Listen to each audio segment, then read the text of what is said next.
Plato lahir sekitar 428 sebelum Masehi pada zaman keemasan Athena Perikles. Dia adalah keturunan bangsawan Athena. Ayahnya, Ariston, meninggal ketika dia masih kecil dan ibunya, Peristione, menikah lagi dengan seorang politisi, Piralampes. Plato tumbuh dalam kekacauan politik pada saat itu dan dia dididik filsafat, puisi, dan senam oleh guru Athena terkemuka termasuk filsuf Cratylus. Plato muda adalah pengikut setia Sokrates. Sampai akhirnya Sokrates dihukum mati oleh pemerintahan pada saat itu. Setelah kematian Sokrates, Plato menghabiskan 12 tahun perjalanan di Italia Selatan, Sisilia, dan Mesir untuk belajar dengan filsuf lain. Hingga sekitar tahun 387 sebelum Masehi, Plato yang berusia 40 tahun kembali ke Athena dan mendirikan sekolah filosofinya. Salah satu muridnya yang terkenal hingga saat ini adalah Aristoteles.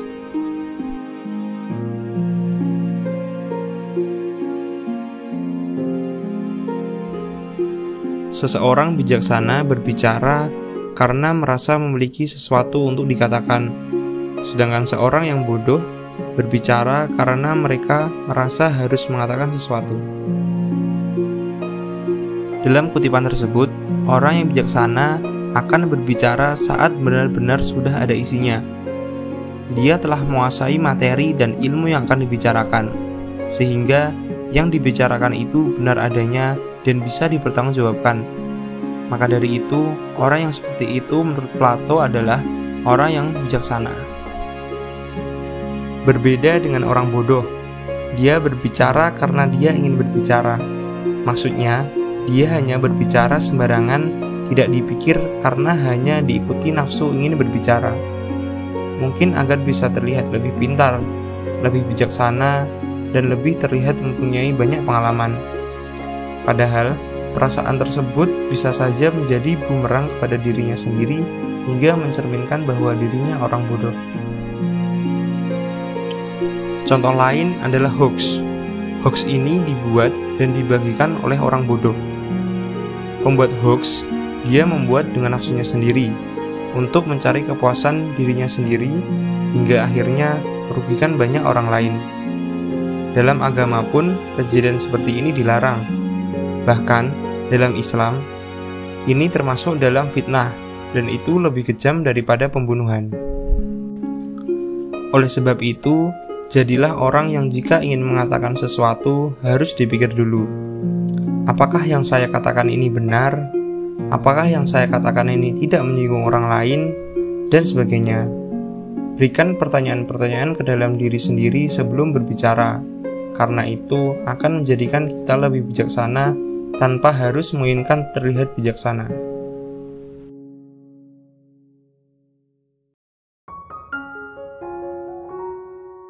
Kita dapat dengan mudah memaafkan seorang anak yang takut gelap.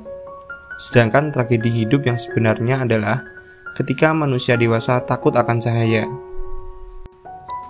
Kita dapat dengan mudah memaafkan seorang anak yang takut kegelapan. Maksud dari kutipan ini adalah saat kita melihat anak kecil yang melakukan kesalahan atau bandel, kita menganggap hal yang wajar saja. Kita akan memaafkan dan menerima perbuatan anak itu. Tetapi tragedi sebenarnya dalam kehidupan orang dewasa ialah dia merasa takut akan cahaya. Maksudnya, manusia dewasa jika sudah merasa yakin akan kebenaran yang dia pegang, dia tidak mau lagi melihat kebenaran yang lain.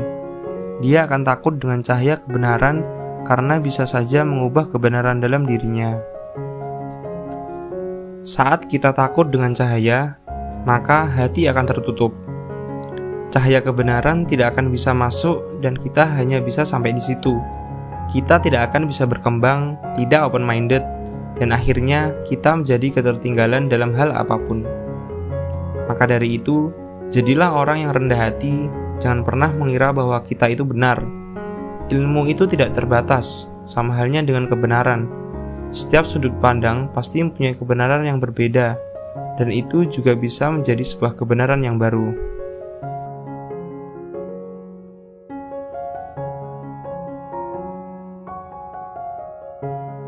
Orang baik tidak perlu hukum untuk memberitahu mereka agar bertindak secara bertanggung jawab, dan orang jahat akan menemukan jalan di sekitar hukum. Dalam kutipan tersebut menjelaskan bahwa orang baik sebenarnya tidak memerlukan hukum. Perbuatan orang baik akan selalu bertanggung jawab atas apa yang ia lakukan. Jiwa orang baik akan selalu baik, walaupun tidak ada hukum yang menyuruh itu. Contoh, saat orang baik ingin berkendara sepeda motor, orang baik pasti akan memakai helm tanpa harus ditakut-takuti oleh hukum. Dia akan sadar bahwa untuk berkendara yang aman, berarti harus menggunakan helm, agar saat nanti di jalan ada apa-apa, itu tidak terlalu parah untuk dirinya. Sedangkan orang jahat, kata Plato, akan menemukan jalan di sekitar hukum. Dia akan memanfaatkan hukum untuk nafsunya, untuk keinginannya. Dia akan menguasai hukum itu, mencari celah agar dirinya bisa aman untuk melakukan kejahatan. Bahkan yang terjadi sekarang, orang membuat hukum tertentu agar urusannya bisa lancar dan tanpa melihat apakah hukum itu baik untuk semua masyarakat atau tidak.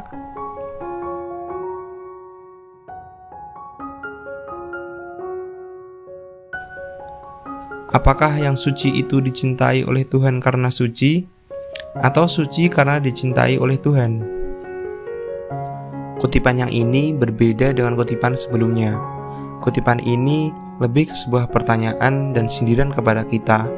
Kata Plato, apakah yang suci itu dicintai oleh Tuhan karena suci? Dalam kutipan ini bisa menjadi sindiran kepada kita. Saat kita merasa sudah suci, sudah menjadi hamba Tuhan yang paling benar, sudah yakin untuk bisa dicintai oleh Tuhan, hingga akhirnya karena mempunyai perasaan seperti itu saat melihat orang lain yang tidak sama dengan diri kita akan merasa lebih suci dibanding yang lainnya, hingga timbul pertanyaan seperti di kutipan tadi. Tetapi berbeda jika kita berusaha untuk menjadi suci. Kita akan selalu berusaha untuk menjadi suci agar dicintai oleh Tuhan. Saat kita terus berusaha, berarti kita merasa seperti orang yang masih kotor dan selalu berusaha untuk menyucikan diri. Saat seperti itu, Tuhan akan mencintai kita, dan kita juga tidak menjadi orang yang sombong karena merasa diri kita suci. Tapi itu hanyalah pemikiran kami dalam mengambil makna dari kutipan Plato. Jadi, jika kalian setuju atau mempunyai pemikiran lain dalam kutipan ini, silahkan komen di bawah. Itulah beberapa kutipan dan pesan makna dari Plato yang dapat kami bagikan untuk kalian. Jika kalian mempunyai pemikiran lain dalam menafsirkan atau mengambil makna dalam kutipan dan pesan Plato, silahkan komen di bawah, kita diskusi bersama. Karena kami juga mempunyai pemikiran yang terbatas dan masih perlu banyak belajar lagi dalam berpikir. Jadi, tolong ingatkan kami jika ada yang salah dalam penyampaiannya. Jika kalian suka dengan video ini, silahkan like dan subscribe channel ini. Sampai ketemu lagi di video selanjutnya. Terima kasih.